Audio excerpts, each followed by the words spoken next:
Comment ça va? Alors, je vais pas vous mentir que cet épisode-là, ça n'a pas été du tout le plus simple à écrire.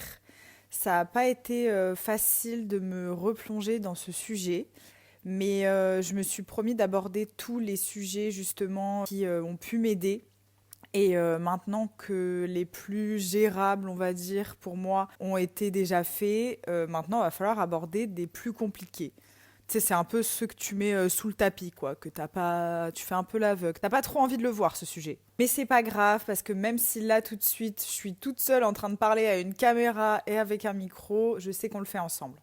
Dans l'épisode 3, qui est d'ailleurs un super épisode, hein, si tu l'as pas écouté, je t'invite à aller le faire. Bref, dans l'épisode 3, j'ai parlé de l'acceptation de soi en général et j'ai dit à un moment qu'on détaillerait le fait que parfois d'accepter le positif, c'est pas si simple. Quand on n'y arrive pas en général, on pratique ce qu'on appelle l'auto-sabotage. Et je crois qu'on est vraiment beaucoup à être passé ou à passer par là.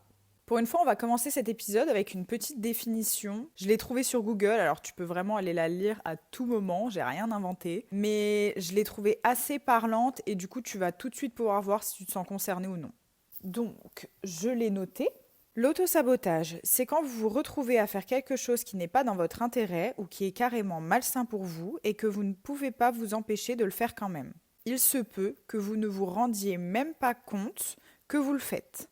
La dernière phrase de cette définition, pour moi, c'est limite la plus importante. Parce que peu importe le domaine, que ce soit perso ou pro, je pense que ça nous est déjà presque tous arrivé, même de manière inconsciente du coup. Ne pas savoir gérer le positif, ça peut être très dur mentalement et souvent parce qu'on ne se rend pas compte de ce problème. Je vais m'expliquer. On pense juste que dans la vie, on n'a pas de chance ou que alors on enchaîne galère sur galère, alors que parfois, et attention, je ne dis pas tout le temps, je dis bien parfois, et il va falloir prendre cette phrase avec nuance parce que je vais expliquer juste après pourquoi à la base de tout ce n'est en rien notre faute. Parfois ça peut venir de nous de manière totalement inconsciente. Parfois dans la vie, parce que oui, même si j'essaye d'être un maximum positive et que ça ne fait pas de moi quelqu'un de défaitiste, il faut quand même accepter la réalité que la vie est injuste, que parfois il arrive des choses sans qu'il y ait de raison, sans qu'il y ait de leçon, juste qu'il faut encaisser et c'est tout, et bah peut-être que justement dans ta vie, t'as connu que ça, que t'as grandi que avec des galères autour de toi, et du coup ton cerveau c'est ça son environnement de confort. C'est ça qu'il connaît par cœur, c'est ça qu'il a déjà réussi à appréhender, c'est à ça qu'il est adapté, et c'est surtout dans cette structure-là qu'il a évolué. Et ça peut ressortir de toutes les façons possibles, dans tous les domaines possibles. Par exemple dans la réussite professionnelle, parce que parfois se lancer c'est pas le plus dur. Quand ça commence à marcher, c'est là qu'il faut savoir comment gérer. Parce qu'en général, tu veux toujours réussir de mieux en mieux. Au début, t'as entre guillemets aucune attente. Et après vient la pression de bien faire. Tu commences à avoir peut-être des sentiments de réussite, et ça, t'as jamais connu ça. Et donc ça fait que tout le monde ne sait pas le gérer. Parce que justement, quand t'as jamais connu ça, bah ça fait peur. Dans les relations amoureuses ou amicales, ça peut même être des traits hyper toxiques. Ne pas accepter le bon autour de toi, les bonnes personnes autour de toi, toujours tout rejeter en général, que ce soit les situations positives ou les personnes positives, tout faire de travers pour prouver en quelque sorte que t'en vaux pas la peine, ou bien répéter encore et encore ce même schéma avec le même genre de personnes qui t'apporteront que du mauvais, parce que encore une fois, c'est tout ce que t'as connu en fait. Dans la vie en général, je pense que c'est le schéma de vouloir quelque chose super fort, et quand t'es aux portes de l'avoir, alors de tout gâcher, de tout arrêter, de tout plaquer, parce que c'est juste trop, c'est trop à gérer pour toi et tu sais pas comment faire. Et c'est tout ce que tu connais pas au final, donc t'y vas pas. Il y a une phrase qui m'a marquée et qui dit « Nos cerveaux sont faits pour choisir un enfer familier plutôt qu'un paradis inconnu ». En gros, si t'as peur de y aller, c'est pas parce que tu le mérites pas, c'est pas parce que t'es pas capable, c'est parce que ton cerveau est fait pour te garder dans une situation qu'il connaît déjà par cœur, dans laquelle il est déjà confortable, il est fait pour te garder en sécurité, pas pour te rendre heureux. Je trouve que l'auto-sabotage c'est hyper dur parce qu'en fait, t'arrives pas à te rendre compte que c'est ça qui t'arrive.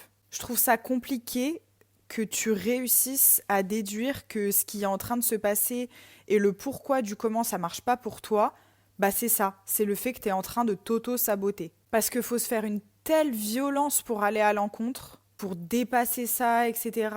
Et il n'y a rien de plus effrayant. Parce que tu vas littéralement à l'encontre de ton cerveau, à l'encontre de ta zone de confort. Et là, on ne parle pas d'une petite zone de confort, on parle vraiment de quelque chose ancré en toi, limite. En fait, faut aussi comprendre que cette réaction, c'est pour garder le contrôle. Parce que quand tu t'aventures dans quelconque situation ou sentiment que tu ne connais pas, bah bien sûr que ça fait peur. Et si dans ta vie, tu n'as jamais connu la réussite, le positif, que tu n'as pas eu un schéma de vie hyper top et que au contraire, tu n'as connu que l'opposé, bah c'est encore plus dur à gérer. Et du coup, dans ces moments-là, quand c'est trop pour toi, quand tu es trop dans l'inconnu, et bah ta seule façon de reprendre le contrôle, réussir à avoir cette sensation de reprendre les rênes, et bah c'est de retourner dans ce que tu connais déjà, donc le négatif. Je me souviens que mon psy, à l'époque, il m'avait parlé d'un cas, je crois que c'est quelque chose d'assez répandu, mais c'est en partie pour ça que, par exemple, les personnes, quand elles gagnent à la loterie ou ce genre de choses, il y a directement des psychologues derrière. C'est parce que on ne sait pas forcément. Enfin, déjà, c'est un choc de se retrouver parfois avec tant d'argent, enfin souvent même, tout le temps même, j'imagine. C'est surtout pour les gens qui ne sauront pas le gérer. Et la réussite, bah, c'est un peu la même chose. Si tu sais pas la gérer, bah, t'as beau avoir les plus belles opportunités devant toi, comme personne qui viendrait de gagner 1 million d'euros et qui sait pas le gérer, bah, il peut tout claquer comme ça. Et ben là, c'est exactement la même chose. Si ta réussite ou les opportunités de bonheur ou de positif, tu sais pas les gérer, et ben tu vas pas les saisir non plus. Tu vas tout saboter, c'est vraiment le terme, parce que tu sais pas faire en fait. Je crois que c'était à peu près ça l'exemple. Je suis plus sûre. C'était mieux dit par lui et c'était mieux détaillé, mais c'était un truc comme ça. Bref, retournons à nos moutons. Le truc, c'est que dans ta tête, consciemment ou non, accepter le positif, c'est aussi prendre le risque de le perdre. Accepter la réussite, c'est aussi prendre le risque d'échouer. Ou accepter quelqu'un de bien, c'est aussi prendre le risque d'un jour, malheureusement, être sans cette personne. Mais il faut que tu saches que tu mérites tout ça. Tu mérites tout ce qui peut t'arriver de bien. Tu le refuses parce que tu es intimement convaincu du contraire. Tu l'as sûrement pas connu, ou pas assez, et c'est pas dans tes normes.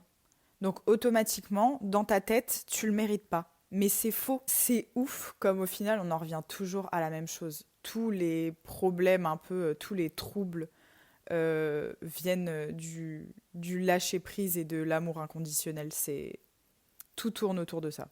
Oui, la vie n'est pas un long fleuve tranquille. On l'a entendu 1000 fois et on ne peut pas dire le contraire. C'est très vrai. Mais avoir peur de connaître le bon pour ne jamais prendre le risque de connaître du mauvais, c'est juste se punir pour toute la vie. Tu vas rire, tu vas pleurer, tu vas avoir des peines, tu vas avoir des grandes joies, des périodes de rien et des moments de grande richesse. Et c'est la vie. Choisir de ne pas vivre par peur, c'est ça l'erreur en fait. C'est la fin de cet épisode qui, pour ma part, je sais pas trop quoi en penser. Je sais pas si j'ai assez bien expliqué, je sais pas si c'était pas un peu fouillis. Je le saurai au moment de l'écoute. En tout cas, n'oublie pas de t'abonner, peu importe ta plateforme d'écoute ou sur YouTube. Commente, like, ça me ferait super plaisir et ça m'aiderait de fou. Accepte-toi et sois gentil avec toi-même. La bise.